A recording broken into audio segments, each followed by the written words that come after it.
Greetings everyone around the world in 50 countries. Laszlo Montgomery here, once again with another China History Podcast episode. We're going to explore the Shang Dynasty today. If the Xia Dynasty, which we discussed in the last podcast, was a legendary dynasty, then we could call the Shang a semi-legendary dynasty. The Xia and Shang have a lot in common. They both have legendary beginnings that start with a virtuous and great leader who is beloved by the people. Then you have the succession, and then a lot of blank spots. Then in the end, you had a wicked tyrant who was hated by the people and ultimately overthrown. The Xia had Emperor Jie. The Shang had Di Xin, who went down in history as Zhou Xin. I'm jumping way ahead, but just trying to show you how both dynasties had similar rises and falls. Unlike the Xia, which made a slow and steady march downhill, the Shang had a great revival 2/3 of the way into the dynastic period. And it's really the last couple centuries of the Shang that's particularly interesting. The Shang definitely has a lot more to hang on to than the Xia. Even to this day, the great historiographers, archaeologists, and scientists China has to offer are still analyzing the treasure trove of Shang artifacts that continue to be unearthed even to this day. Already 11 palaces have been discovered in and around Anyang in Henan province. Believe it or not, it was only in the 20th century that we learned this dynasty actually existed. Sima Qian writes all about the Shang in his Shiji, or Records of the Grand Historian. So it's not like we never heard of the Shang before. In his great work, Sima Qian enumerated all the Shang kings. More about this later. I don't want to jump too far ahead. I'm just trying to whet your appetite a little. Like the preceding Xia dynasty, the start and finish dates of the Shang are open to debate.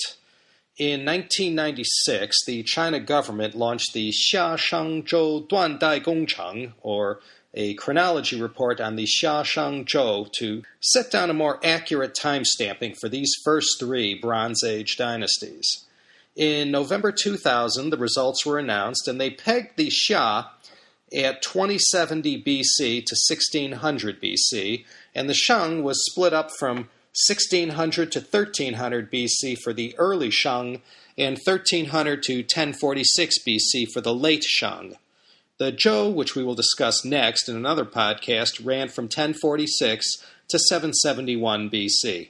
The Shang ran during the middle of China's Bronze Age. In other faraway lands at this time, Egypt is already a mighty empire.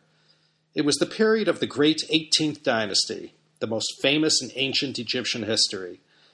It was the time of many of the most famous pharaohs like Tutankhamun, the Tutmosis, Hatshepsut, Akhenaten, and Nefertiti. The new kingdom in Egypt was just starting. The Shang period in China was also concurrent with the time when Moses of the Old Testament fame was born in Egypt in 1612 BC. This means it was also the time of Ramses I and II. This was just as the Xia was dying out and the Shang was starting to rise. Elsewhere in the world, the temple at Delphi was built in Greece. Mycenaean and Minoan culture was going on. 1149 BC would have been the time of the Trojan War. So, as Chinese civilization was just starting to take shape and organize and consolidate, all these other civilizations were thriving and developing on separate continents, all independent of each other. Even in China, there were more civilizations going on than simply the Shang, but it was only the Shang dynasty civilization that left behind written records of their existence. In 1987, there was an exciting archaeological discovery in Sichuan near Chengdu. The place was called Sanxingdui, or Three Stars Mound. Lots of artifacts left behind like beautiful jades and bronzes, attesting to a rather advanced people. But one thing they didn't leave behind was any written record of their time. Unlike the Shang peoples developing up around Henan, Hubei, Shandong, and northern Anhui, this civilization down in the Chengdu region had not yet developed writing. So let's go with 1600 BC as the start of the dynasty. Like the Xia dynasty founder, Yu the Great, the Shang also had another heroic founder. He came to be known as Cheng Tang.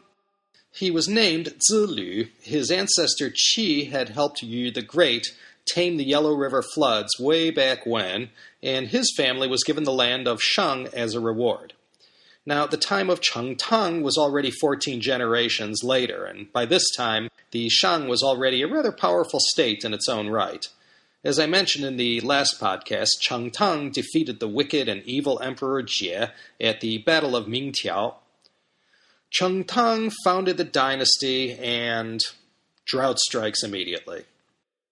After about 7 years of suffering this drought, King Tang went before heaven and prostrated himself on the altar, presumably at some high temple, and reproached himself before heaven and offered to present himself as a sacrifice to Shang Di if he would only bring rain to the drought-stricken land. Well, as the legend goes, it started to rain soon thereafter, and the farmers rejoiced, and Chengteng's reputation and esteem as a ruler and a hero skyrocketed. So, Yu the Great, who founded the Xia dynasty, he tamed the floods. Chengteng, who founded the Shang, he was able to get the heavens to rain down upon the land. Water is life. The capital of the new Shang government was in Zhengzhou, near the present-day capital of Henan province. The capital of the Shang dynasty moved around a lot. If you form a triangle between the three cities of Zhengzhou, Anyang, and Luoyang, that covers the areas where most of the Shang palaces and major cities have been excavated. It was after the seventh and final move of the capital to a place called Yin where the Shang dynasty reached its apex. At the capital of Yin, 12 kings ruled over 255 years, until the Shang period came to an end and the Zhou took over. As I said, the Shang worshipped the god Shang Di. In Mandarin, the word for god is Shang Di. Shang means above, Di means emperor. So this deity was above the emperor, and the emperor, through his special relationship with all the ancestors, held particular closeness with Shang Di. However, Shang Di, the Shang supreme deity, was the main god among several. The Shang religion was not monotheistic by any stretch of the imagination. They were very big on sacrificing animals, and they were strong followers of ancestral worship and revered their ancestors. The Shang people believed in an afterlife and took tomb building and burial in general very seriously. Before we go through various vignettes through this dynastic period, let's zero in on the 4 contributions to Chinese civilization that we can say came from the Shang period. These are the aspects of the Shang that really define the dynasty and what we most remember them for. First and foremost, writing is seen for the first time in Chinese history. More about this later. The second was the social organization of the country into a very stratified system where everyone had a place and the aristocrats and royal family stood at the apex of Shang society. All these nobles were beholden to the king, and they controlled the outlying areas too far from the capital and the king's everyday control. The priests had a dual role in Shang society. Not only were they entrusted with the job of performing all rituals and religious matters, they were also the bureaucrats of the kingdom and handled all the day-to-day affairs of the government. The third aspect that we can say defines the Shang is their mastery of bronze casting and their bronze-making technological standard. A lot survives to this day, and it's beautiful. The fourth and last thing special about the Shang were their use of bronze and their effective weaponry. This included everything from spears to chariots. In those days, bronze meant power, wealth, luxury. It was only for those who lived at the imperial court or the aristocrats who had bronze in their daily life. Bronze wasn't anything that the peasants possessed or came in contact with. All these bronze objects were basically either one of two things. Bronze was used to make weapons or ceremonial vessels, never for common tools. Now, I'm sure everyone knows this, but just in case, bronze is a metal alloy made up mostly of copper with tin. You can't imagine how much of this stuff has been dug up over the last century.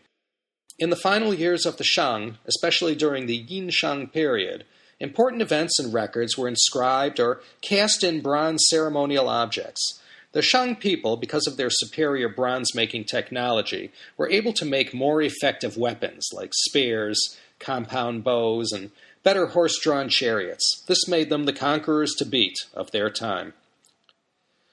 Sima Qian wrote in the Shi Ji that there were a total of 30 Shang rulers, covering roughly 600 years.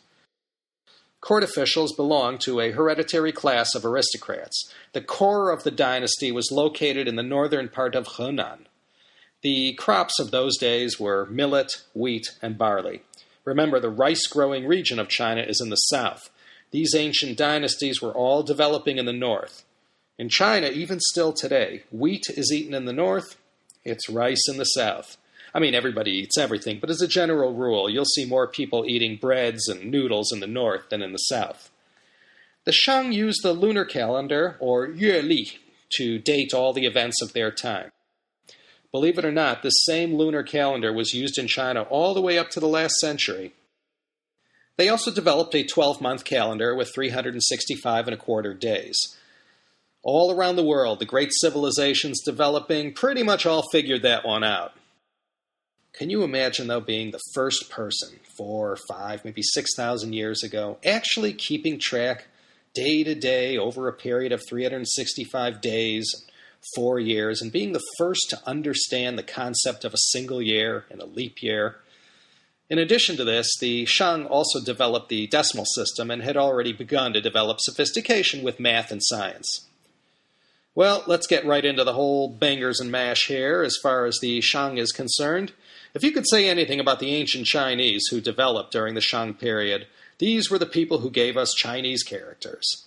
The legend has it that Hanzi, or Zhongwenzi, aka Chinese characters, were invented during the time of the Yellow Emperor, around 2650 BC, by one of his officials, Cao Jie. Cao Jie had 4 eyes. He's the legendary creator of Chinese writing. Cao Jie didn't leave any evidence of his existence. The Chinese of the Shang Dynasty, they did. But the story behind writing really begins in the last year of the 19th century. In 1899, in and around the city of Anyang in Henan province, all these so-called Longgu started showing up. Long means dragon, gu means bone. These dragon bones were being dug up all over Anyang and the environs around the Huan River. Some ended up in the hands of private Chinese antique collectors who were fascinated with the archaic-looking characters carved into the bone. Some of the bones ended up with practitioners of Chinese medicine who ground these bones up into powders used to cure a variety of ailments. Among these ailments was malaria. And so it was in 1899 that the director of the Imperial College, Dr. Wang Yirong, seeking relief from malaria, was given some of these dragon bones to grind up and consume. Now, Dr. Wang's trained eye noticed all these inscriptions on these dragon bones. Now, up until this moment in our recent history, the Shang Dynasty was about as legendary as the Xia. There were a lot of stories and legends, and of course we had Sima Qian's account of that period. A lot of smoke, but no fire. Well, Dr. Wang Yirong was able to trace these dragon bones to a village called Xiaotun, outside the city of Anyang. By 1917, Mr. Wang Guowei had deciphered the bone inscriptions of the names of the Shang kings. And if only Sima Qian had lived to see this day, because when the inscriptions were figured out and they placed the results side by side with what Sima Qian had written in his Shiji 19 centuries earlier, they matched perfectly. So Sima Qian wasn't blowing any smoke. Well, once these discoveries were made and the archaeologists figured roughly where the Shang kingdom was situated, they started pulling treasures out of the ground like you can't believe. Tomb after tomb, bronze masterpiece after bronze masterpiece, and hundreds of thousands of shells and bones, all inscribed with ancient Chinese characters. And it was through decades of studying that the whole story of the Shang and of Shang society slowly revealed itself. From this time onward, the Shang was no longer a legendary dynasty. From 1928 until the Japanese invaded China in 1937, they started excavating Yinshu. This is where they discovered the royal palace, royal tombs, and a veritable treasure trove of these dragon bones that were soon thereafter called Oracle Bones. This script is called the Jiagu Wen. Oracle Bones made predictions about the future. For the most part, these were the scapulas or shoulder blades of water buffalo or some kind of cattle. The second most prevalent method was using the shells of tortoises. Using these early characters, questions were carved into the bones or the shells. On the opposite side, a number of small pits were carved, and into these little crevices or pits that they carved, they inserted these thin, hot metal rods. This would in turn cause the bones or shells to crack. And then the priests would interpret or divine these cracks, and thus the question was answered. Then the answer to the question was carved into the same bone or the shell, and taking it one step further, the actual outcome would also be carved by one scribe or another. And it was through studying these artifacts, and there were a couple 100,000 to study, that the scientific community there had been able to piece together the story of the Shang. One after another, names of kings were confirmed, style of government was revealed, battles, military history, as well as religious beliefs slowly were discovered. In time, a fairly good understanding of Shang society was learned, and it was also from these bones that it was learned that the Shang were constantly at war with outsiders from near and far. You see, 8 or 9 generations after Cheng Tang founded the dynasty, the Shang had deteriorated into a never-ending battle between brothers and other relatives, always fighting for power at the top. Resources were wasted building palaces and pleasure domes where nobles lived in splendor and luxury. It was only when Pan Geng comes to the throne that the Shang revives and then reaches its climax under Wu Ding. Pan Geng, who ruled from 1290 to 1263 BC, was the ruler who ripped the whole capital up by its roots and moved it to Yin. It wasn't a terribly popular move, and no one, common people included, wanted to leave their comfortable surroundings and start all over somewhere else. Nonetheless, that's what ended up happening, and Pan Geng is credited as the founder of the Yin Dynasty, or Yin Shang period, and for reviving the sinking ship that the Shang had become. Now, I mentioned Yin Xu a little bit ago. The last part of the Shang Dynasty, as I mentioned, was where the dynasty reached its height of power and sophistication. The capital was located in the city of Yin in northern Henan, close to the borders of Shanxi and Hebei. Xu means ruins, so Yin Xu simply means the ruins of Yin. From this point on, the dynasty is called the Yin Shang, or sometimes just the Yin Dynasty.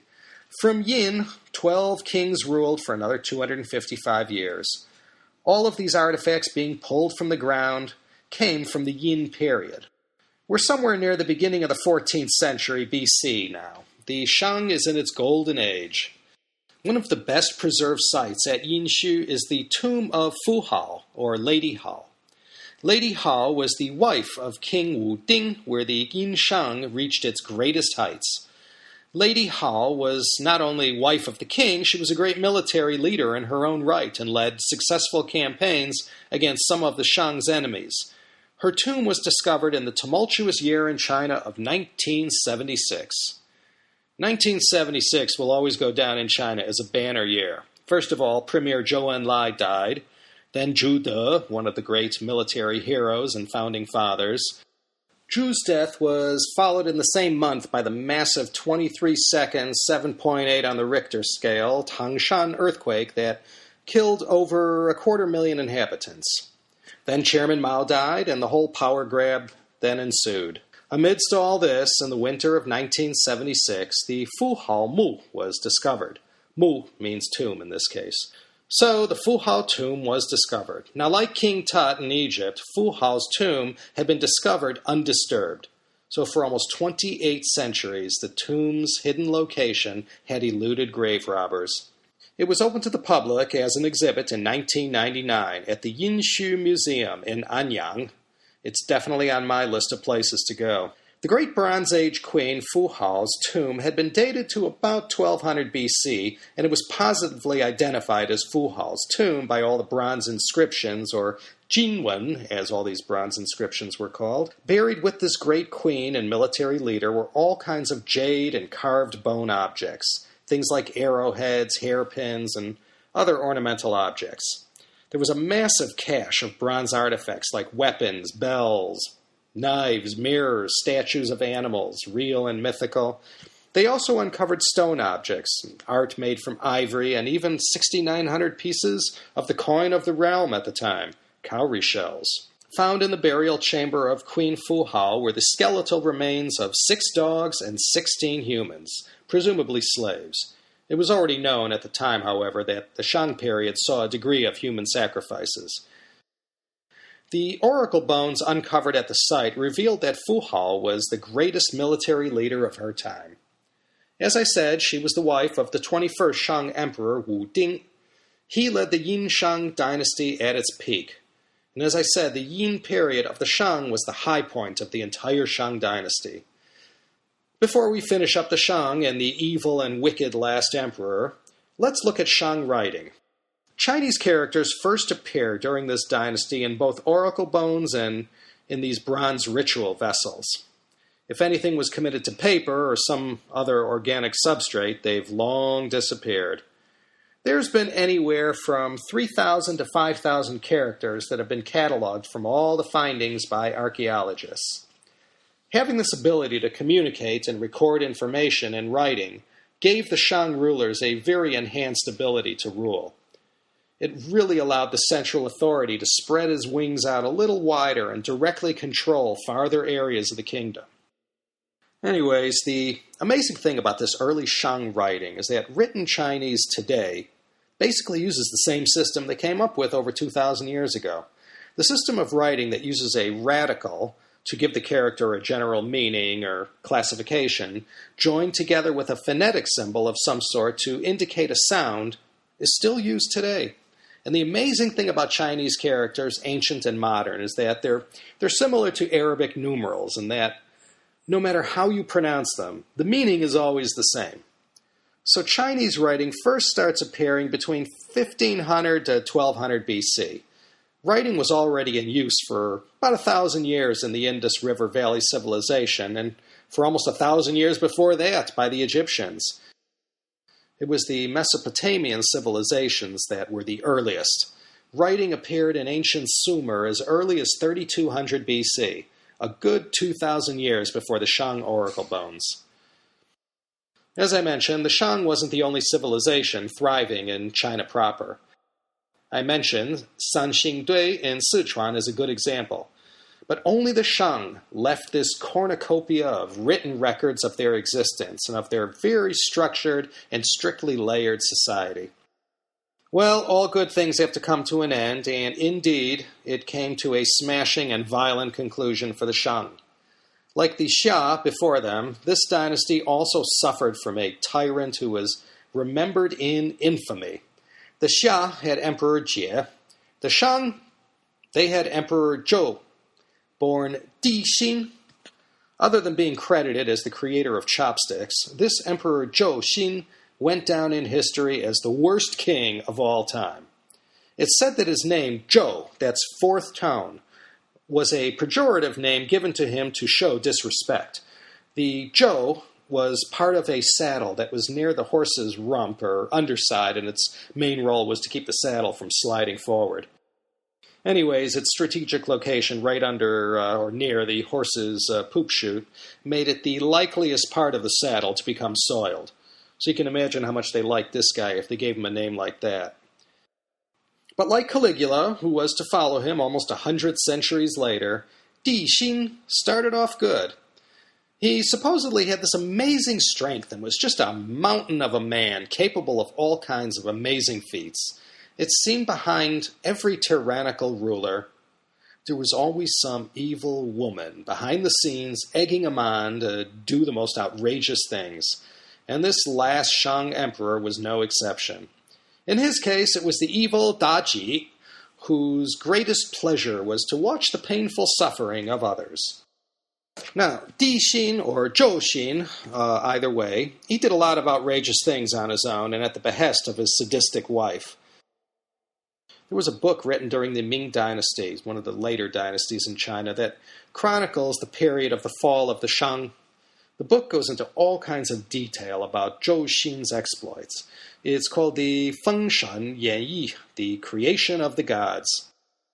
Let's see, he had this large pit dug where he had all these poisonous snakes all writhing together at the bottom, and this is where he would cast any concubines that failed to humor him or got him angry. He also did the Xia Qingjie thing and constructed a lake filled with alcohol. Yep, King Zhou made this called a jiu chi rou lin, which translates to alcohol pool and meat forest. Yeah, in the middle of this man-made lake, they created an island where they had these trees with branches that were made from shish kebab skewers, from which meats were hung for those participating in the orgy or whatever it was that was going on. But the topper of all toppers, the one that every source I read mentioned, was the Pao Luo Zhi Xing, or the cannon burning punishment. Now, this grisly punishment was attributed to the wicked Queen Daji, and you had this long bronze cylinder, like a cannon, and it was placed into a pit of white-hot burning charcoal, and through the magic of physics and thermodynamics, the cannon itself would turn equally hot. Now, whoever it was that was being punished or was being utilized as the source of amusement was made to walk barefoot on this cannon, which of course was burning hot. And to really make it particularly amusing to the queen, the cannon would be coated with a slippery oil, which made it even more impossible to stand on. And ultimately, everyone ended up falling into the charcoal pit where they were consumed quickly and painfully. So all these antics, coupled with his ruthless and autocratic ways, simply turned his own people against him. The mandate of heaven was not with him, and it came to pass in early 1045 BC that King Wu of Zhou put an end to Emperor Zhou. Notice that's Emperor Zhou, fourth tone, who was defeated by King Wu of Zhou. That's Zhou, first tone. That's the Zhou state. Two different characters, two different tones. And at the Battle of Muye, the last Shang emperor went down in defeat, and it's from this date that we have the start of the Zhou Dynasty, the last of China's Bronze Age dynasties. Now, before the evil Emperor Zhou went down for the count, revolts against the excesses of the king had broken out all over the Shang Empire. Now, the head of the Zhou kingdom was Jichang, better known as King Wen of Zhou Wenwang. He had made the right alliances and had made the Zhou kingdom the strongest contender among all these various smaller kingdoms. His son was named Jifa, or better known as King Wu, Zhou Wuwang, who I just spoke about, who ultimately brought the Shang Dynasty down. One last little tidbit for you regarding Jichang. Word had been passed through various sources to the evil Emperor Zhou Xin about Jichang and how he was so widely respected by the people and how various tribes loyal to the Shang were now doing an about-face and declaring loyalty to Jichang. Zhou Xin summons him to the capital at Yin, or present-day Anyang, and Jichang dutifully goes to Zhou Xin, who immediately throws him in prison, where, as the story goes, Jichang wrote the I Ching, or the Book of Changes, that Confucius called the most important of all the classics. It was the ultimate guide for divination. Jichang, after 7 years of imprisonment by Zhou Xin, was ultimately set free after the emperor was given a multitude of bribes and gifts and lots of gorgeous women and all kinds of delights. So Jichang is set free and at once begins organizing all the various tribes and peoples, and they pour out of the Wei River Valley from the west and swept into the Shang territory. And this all culminates, as I said, at the Battle of Muye. And Zhou Xin, seeing he was finished, supposedly committed suicide, and his evil queen, Daji, she got beheaded. We'll get more into King Wen and Wu and the Duke of Zhou, or Zhou Gong, in the next podcast when we look at the Zhou Dynasty. Again, another dynasty famous for its beautiful bronzes. Starting from the Zhou, Chinese culture really begins to get refined, and the stage is being set for the introduction of all the great Chinese philosophers. We've knocked off the Xia and the Shang, and we have the Zhou next. Then we'll sort of combine the warring states and spring and autumn periods into one single podcast, and then maybe we'll stop and do a quick overview of maybe 7 of the great Chinese philosophers of the time: Lao Tzu, Confucius, Mo Tzu, Meng Tzu, Shangyang, Han Feizi, and Xunzi. Then we have the Qin Dynasty and the first emperor of a unified China, Qin Shi Huangdi, who was our featured subject for the first China History podcast. Maybe I'll re-upload that podcast for anyone who has come late to the party and didn't get to download that one. I'm not sure what I did wrong, but iTunes only keeps the 10 most recent shows. So after I upload this one on the Shang, the shows covering Qin Shi Huang, the 4 Great Inventions, the Great Leap Forward, and the Intro to 5 Generations of Chinese Leadership won't be available, except for my archive on my website at ChinaHistoryPodcast.com. So anything you want to download that you can't get on iTunes, you go to my archive at the website, which again, ChinaHistoryPodcast.com. So I might re-upload that Qin Shi Huang episode to keep the continuity of this dynastic overview. Then it's upwards and onwards to the Han Dynasty as we make our march towards 1911. And so, once again, this is Laszlo Montgomery wishing everybody a fond and appreciative farewell from the city of Claremont, California, home of the illustrious China Project at the Center for Process Studies, located at the prestigious Claremont School of Theology. Join us each week at the China History Podcast for another tasty dim sum from the vast and sumptuous buffet of Chinese history.